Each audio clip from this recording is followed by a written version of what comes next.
Andrew Whale, I'm a veterinary consultant based in Hamilton, working with Livestock Logic in southwest Victoria.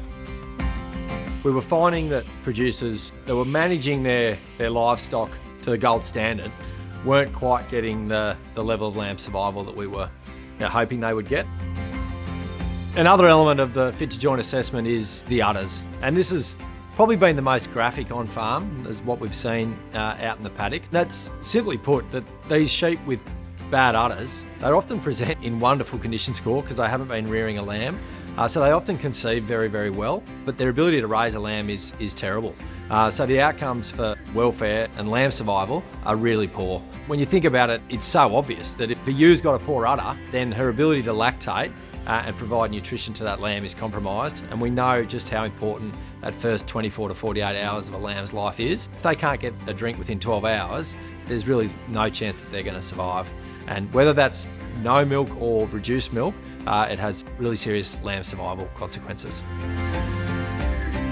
The udder assessment is probably something that's not routinely done in Australian conditions at the moment. It's not that complicated, but it's something that you probably develop a bit of confidence with over time. Obviously it involves feeling the udder and feeling for any abnormality. The key message here is any lump over the teat or within the teat is a cull, and any lump within the udder that's bigger than a squash ball is a cull. This ewe here, she's got a bad udder. She's also lame, so two very good reasons to get rid of her. So a normal udder, when we're assessing them 6 weeks post-weaning, should have retracted back up. There shouldn't really be much bagginess to it, or it should be fairly tight. It should be even on both sides, and that evenness on both sides is a really key thing to be feeling for, because it's very unlikely that you would have identical lesions on both sides. So normally, if you notice one side of the udder is different to the other side, then you've got an issue that needs culling. Often you'll find sheep with small lumps that aren't near the teat, maybe not even actually within the mammary gland itself or within the udder. This ewe has a lump, it's quite small, but it's not actually within the mammary gland itself. So that sheep there is fine and fit to continue within the flock. Her udder is actually completely functional. We're quite happy to keep those sheep because we don't see huge consequences for the likelihood of future mastitis and reduced lactational ability for that sheep. This sheep here has a pretty dramatic lesion. There's a small lump here, but there's quite a large lump, a tennis ball size, and she's a cull. And you can see here, that's the scar from where the abscess would have burst from the mastitis that she would have had 6 to 8 months ago. We see here this ewe, where we've drawn represents where the lump is. And that's just below the teat. This sheep still will have the ability to milk out of this teat, but her ability to rear twins with that sort of a lesion in her udder is going to be seriously compromised. We know that she will not wean 2 lambs as heavy as a sheep with a sound udder.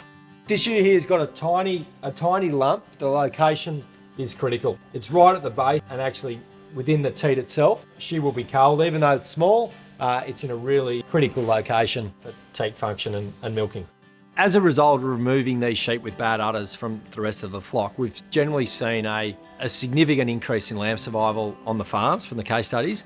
The 2 farms where we had the ewes with bad udders off on their own, we saw a difference in twin marking percentages of about 40% between the fit and the unfit ewes, which is a dramatic difference in lamb survival. So even ewes that were only had to raise 1 lamb, we saw nearly a 20% reduction in lamb survival out of those ewes.